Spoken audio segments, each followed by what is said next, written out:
it's just nice to get out and about and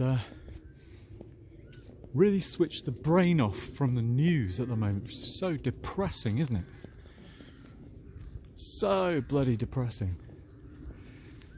This open field and the possibility of seeing wildlife and red kites, muntjacs and things, it's like the polar opposite of Donald Trump and JD Vance, isn't it?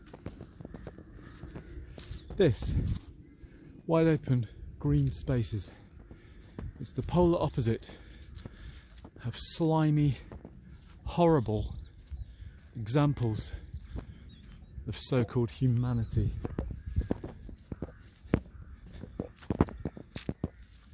Nature is where it's at. Give your mind a break. Just take in the sounds and the sights. And screw all the bloody idiots in the world. There's way too many of them.